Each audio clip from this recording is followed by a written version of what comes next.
Shalom, shalom, queridos amigos, bienvenidos un día más a Israel a Diario. Hoy es jueves 26 de diciembre, 25 del mes de Kislev. Ya hemos encendido la primera vela de la festividad de Hanukkah, que contrasta enormemente con la oscuridad de estos 447 días de guerra. Todavía hay 100 rehenes en la Franja de Gaza. Y antes de meternos de lleno en la actualidad, en los medios de Israel y otros lugares de la región, quiero expresarles mis gracias inmensas a todos aquellos que se inscribieron como miembros de Israel a Diario para sostenerlo, para ayudarnos a sostenerlo y ojalá también a crecer. Así que gracias de verdad, y quienes quieran sumarse pueden hacerlo haciendo clic debajo de este video donde dice unirse. Muy pronto comenzaremos a compartir informes especiales y a ponernos en contacto más directo con nuestros seguidores. Ahora sí, todos los diarios de hoy hablan en sus primeras planas de la situación que se ha generado frente a los hutíes en Yemen, la milicia pro-iraní que sigue disparando misiles y lanzando drones contra Israel. En la tarde de ayer fue neutralizado un dron que venía en camino hacia el sur de Israel y sonaron las sirenas en toda esa zona y en la ciudad de Ashkelon. Unas horas antes, como a las 4 de la madrugada, fiel a esa costumbre de los hutíes de no dejarnos dormir, sonaron las sirenas en amplias zonas del país, en el centro del país, por un misil de los hutíes que fue derribado fuera del espacio aéreo de Israel. La tapa del diario Ma'ariv se inicia hoy con el titular El dilema de los hutíes y dice en la bajada: los disparos desde el Yemen no cesan. Las fuerzas de seguridad israelíes se preparan para un enfrentamiento prolongado y dudan acerca de si reaccionar atacando objetivos del grupo terrorista, o sea, de los hutíes, o directamente a Irán. Y por último, en esta bajada, una cita del comandante en jefe de Tzal, del ejército de Israel, Herzi Halevi, abro comillas: las fuerzas de defensa de Israel están preparadas para golpear en todo momento y en todo lugar. Según informa hoy el diario Haaretz, el jefe del Mossad, David Barnea, ha estado presionando al gobierno para que se concentre en atacar a Irán como una forma también de detener estos ataques de los hutíes. Israel, recordemos, ya llevó a cabo 3 rondas de ataques contra los hutíes en Yemen, con extensos daños a infraestructura, especialmente portuaria, muy importante para ellos, y de acuerdo con Haaretz, el jefe del Mossad, Barnea, planteó la opción durante una serie de discusiones de seguridad sobre la falta de resultados de estos ataques en Yemen. Barnea cree que sería más efectivo atacar a Irán, que financia y arma a este grupo chiita desde hace mucho tiempo. También Canal 13 de la televisión israelí coincidió con este informe y citó al jefe del Mossad, que dijo, otra vez abro comillas: tenemos que ir de frente contra Irán. Si solo atacamos a los hutíes, no es seguro que podamos detenerlos. La postura adoptada por Barnea contrasta con la del primer ministro Benjamin Netanyahu y la del ministro de Defensa Israel Katz, que prefieren seguir realizando ataques contra los propios hutíes en lugar de contra Irán. Siempre de acuerdo con estos reportes, Netanyahu no estuvo de acuerdo con la evaluación de Barnea y en cambio sostuvo que Irán es un tema diferente que se abordará en el momento apropiado. La estimación de Netanyahu fue compartida por miembros de alto rango de las fuerzas de seguridad, no por Barnea, como decíamos, y el Canal 13 informó que esto fue discutido por el Gabinete de Seguridad, pero no dio más detalles. Anoche, en una ceremonia de encendido de velas de la primera vela de Hanukkah en la oficina del primer ministro en Jerusalén, Netanyahu prometió que los hutíes correrán la misma suerte que los demás enemigos de Israel en la región. Hoy encendemos la primera vela de Hanukkah para conmemorar la victoria de los macabeos de entonces, dijo el primer ministro, y la victoria de los macabeos de hoy.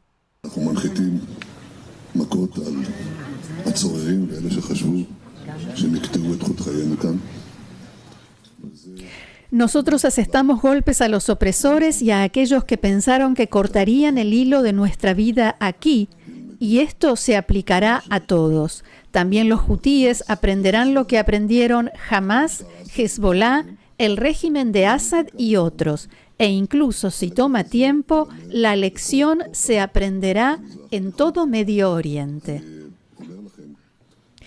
Según el diario Yediot Aharonot, el gobierno se prepara para un ataque, al parecer masivo, contra los hutíes en Yemen, pero todo parece indicar que hay pocas esperanzas y estimaciones de que eso no logrará detenerlos. Y ahí vemos uno de los comunicados de los hutíes. Este fue después del dron de la madrugada de martes a miércoles.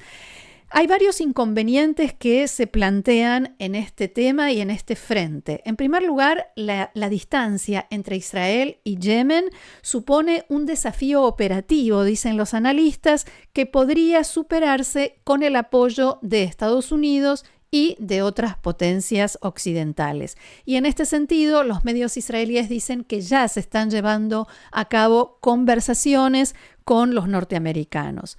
Aunque todo parece indicar que para esto, para intensificar y ampliar los ataques contra los hutíes mano a mano con Estados Unidos, Israel tendrá que esperar que el presidente electo Donald Trump vuelva a la Casa Blanca. Y muchos interpretan que a esto se refiere Netanyahu cada vez que habla de los hutíes y dice, inclusive en lo que estábamos viendo recién, que va a llevar tiempo, que se hará incluso si toma tiempo y que los ciudadanos israelíes deben tener paciencia.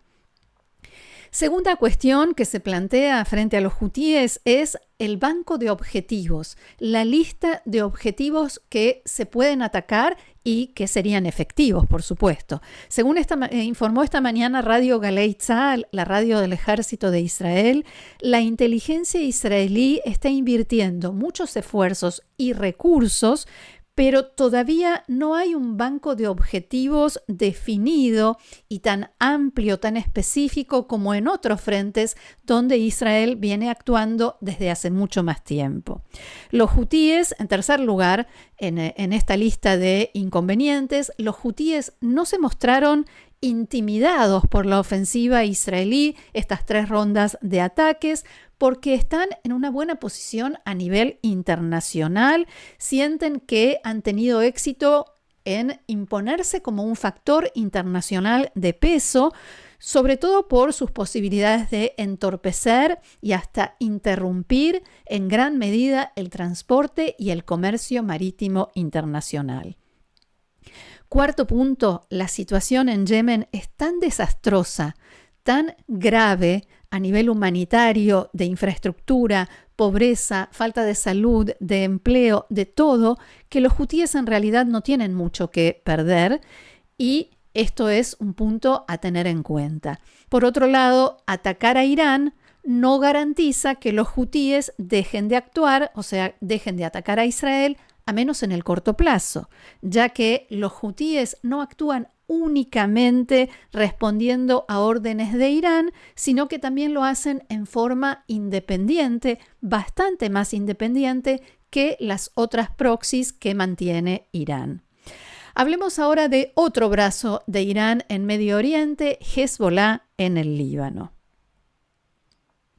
Lo que estamos viendo es una gran exhibición de armas de Hezbolá capturadas por tropas israelíes en el sur del Líbano, que se dio a conocer en las últimas horas. Todas estas armas y equipamiento militar que estamos viendo las exhibió Tzahal en una base del norte del país, especialmente ante la prensa extranjera. Hablamos de 85.170 artículos individuales capturados a Hezbollah durante los combates y operaciones en más de 30 aldeas en el sur del Líbano desde fines de septiembre. Todo esto que estamos viendo solo desde fines de septiembre.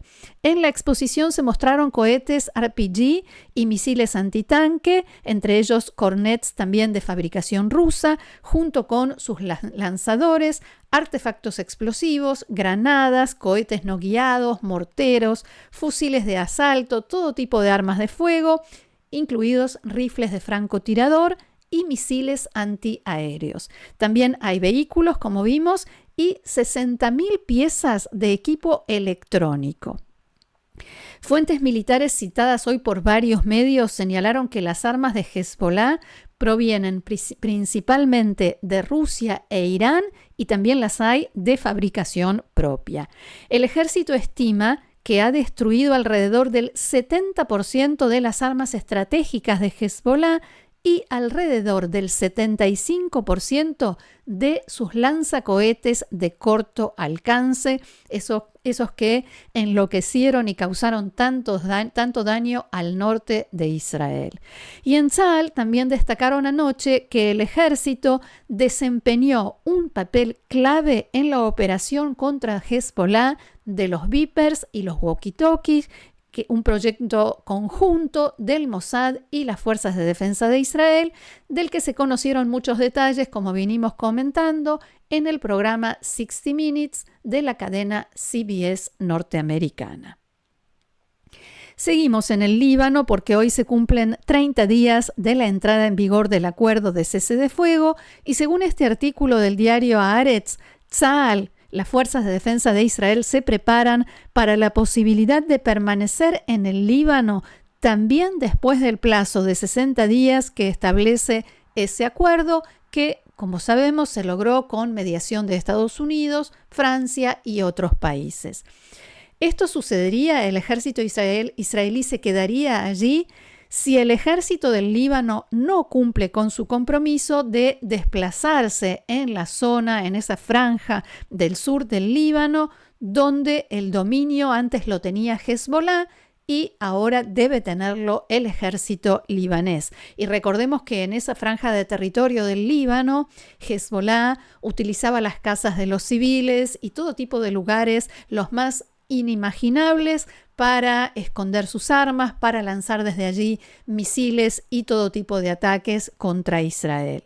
En el ejército informaron que Israel llevó a cabo 25 ataques contra infracciones del cese de fuego por parte de Hezbollah y que contabilizaron al menos 120 de estas transgresiones. De todas maneras, dicen, están satisfechos con cómo se va cumpliendo cada vez más este acuerdo de cese de fuego y también por el involucramiento de Estados Unidos y su coordinación con el ejército del Líbano. Y el diario Maariv trae hoy una columna del periodista Avi Ashkenazi titulada Nuevo Orden Mundial, que dice que en Tzahal siguen muy de cerca, además de lo que sucede en la Franja de Gaza, la margen occidental, los hutíes, el sur del Líbano, ahora también lo que pasa en Siria y qué hace Turquía. Y citan una fuente militar que explica que Turquía es un país con aspiraciones imperialistas, un país importante con una población de 84 millones de personas, la economía número 17 del mundo, un país y su presidente, Erdogan, con el que Israel, como sabemos, tiene muy malas relaciones, pero no están cortadas del todo, todavía hay un diálogo entre Israel y Turquía, incluso a nivel militar y de seguridad. Y por supuesto, la mirada de Israel está puesta en Irán. De todos modos, dice este artículo, en todo este panorama, en todo lo que pueda suceder en Medio Oriente, la gran incógnita es Donald Trump. Y en Tzal, las fuerzas de seguridad de Israel se preparan para dos escenarios posibles. Primero, que Trump quiera actuar con fuerza frente a Irán, poner orden y generar una serie de acuerdos y alianzas en los que estén incluidos los países árabes sunitas e Israel, estos países árabes sunitas encabezados por Arabia Saudita. Así, Trump, Estados Unidos, podría mostrar fuerza y poder frente a Rusia y China y centrarse en las cuestiones internas y no en los conflictos de Medio Oriente, como ya dijo Trump muchas veces que desea hacer. Sin embargo, el segundo escenario posible y opuesto es que Trump decida cesar toda actividad militar norteamericana en Medio Oriente y esto significará que Turquía puede o podría cumplir sus aspiraciones territoriales en Siria, tomar más territorio en Siria y, por supuesto, atacar a los kurdos. Y esto, una vez más, vuelve a colocar a Israel y a Turquía en lados opuestos e irreconciliables. Hay quienes dicen incluso, camino al choque, al menos por ahora, y si no hay grandes cambios en la situación. Vamos ahora a información que no está en los diarios de hoy. Las fuerzas de defensa de Israel informaron que concluyeron una operación de 2 días en Tulkarem, en la margen occidental, en la que varias células terroristas fueron eliminadas, parte en ataques con drones y algunos, al menos 2 terroristas, en combate frente a frente con soldados israelíes. Entre los terroristas eliminados había líderes de grupos locales. Las fuerzas de defensa de Israel afirman que las tropas también destruyeron dispositivos explosivos, confiscaron armas y detuvieron a varios sospechosos. Y un funcionario de Hamás, citado hoy por el diario Al-Arabi Al-Jadid, que vemos allí, y que no detalla su identidad, dijo que Hamás entregó una lista parcial de rehenes vivos a quienes están negociando el acuerdo de cese de fuego y liberación de los secuestrados en Israel. Dicen que Hamás entregó una lista parcial porque no puede comunicarse con todos los grupos que tienen cautivos. El funcionario declaró a este diario, que es un diario de propiedad catarí, que el grupo terrorista tendrá más posibilidades de recabar información sobre los rehenes una vez que haya comenzado el cese de fuego y la comunicación en Gaza sea más fácil. El periódico también afirma que en la primera etapa del cese de fuego serían liberados 2 soldados, hombres, que tienen también ciudadanía estadounidense. No está claro si esto se refiere en realidad a efectivos del ejército de Israel, porque Hamás considera a todos los hombres israelíes, especialmente mayores de 18 años, como soldados. Según este informe, en la primera fase también serían liberados 2 hombres que tienen ciudadanía rusa. Nada de todo esto está confirmado, por supuesto. Las negociaciones están trabadas, aunque afortunadamente la pequeña buena noticia es que siguen adelante. Todavía hay conversaciones. Y también en la Franja de Gaza, el ejército informó que llevó a cabo esta madrugada un ataque aéreo selectivo contra una célula de la Yihad Islámica que se desplazaba en un automóvil en Nuseirat. El Ministerio de Salud de Hamás en la Franja de Gaza informó que el vehículo, que allí hubo 5 muertos que eran periodistas y que el vehículo en el que iban estaba marcado como una furgoneta de prensa y era utilizado por los periodistas para informar desde el interior del hospital Al-Auda, que se encuentra allí en esa zona, y el campo de refugiados de Nuseirat. Tzahal dijo en un comunicado que antes del ataque se tomaron medidas para reducir el riesgo de que fueran alcanzados civiles, que incluyeron el uso de armas de precisión e información de inteligencia. Y el ministro de Seguridad Pública, Itamar Ben-Gvir, allí lo vemos, visitó esta mañana el Monte del Templo y publicó un mensaje en su cuenta de Twitter o X en el que dice que estuvo allí para rezar por los soldados israelíes, por el pronto regreso de todos los secuestrados y por la victoria total de Israel. Fin de la cita. Recordemos que los judíos no tienen permitido oficialmente rezar allí en el monte del templo o explanada de las mezquitas, como la llaman los musulmanes, solo pueden visitar el lugar. En respuesta al anuncio de Ben Gvir, la oficina del primer ministro difundió un comunicado diciendo que el statu quo en el monte del templo no ha cambiado. Como sabemos y como lo decimos siempre, este es un tema muy sensible que pone del mismo lado a todos los países musulmanes, sunitas, chiitas, enfrentados por problemas políticos, por lo que sea, todos se ponen del mismo lado, o sea, contra Israel, cuando el tema es la explanada de las mezquitas. Este statu quo, que no está del todo definido, es bastante vago y rige allí en el complejo, permite a los musulmanes rezar y entrar con muy pocas restricciones, mientras que los no musulmanes, incluidos los judíos, pueden visitarlo, solo visitar y en franjas horarias limitadas y predeterminadas. Por último, las fuerzas de defensa de Israel anunciaron o permitieron dar a conocer la muerte de un soldado en combate en el centro de la Franja de Gaza. El capitán de reserva Amit Levi, de 35 años de edad, oriundo del kibutz Shombría. Su funeral se llevará a cabo mañana a las 15 horas en el monte Herzl en Jerusalén. Hasta aquí nuestro encuentro de hoy. Muchísimas gracias por haberlo compartido con nosotros una vez más. Los vuelvo a invitar a sumarse a nuestro grupo de miembros del canal haciendo clic en unirse debajo del video y también a suscribirse, a seguirnos en el canal y a compartirlo. Felices fiestas, Hag Hanukkah Sameach, que tengamos buenas noticias. Shabbat Shalom.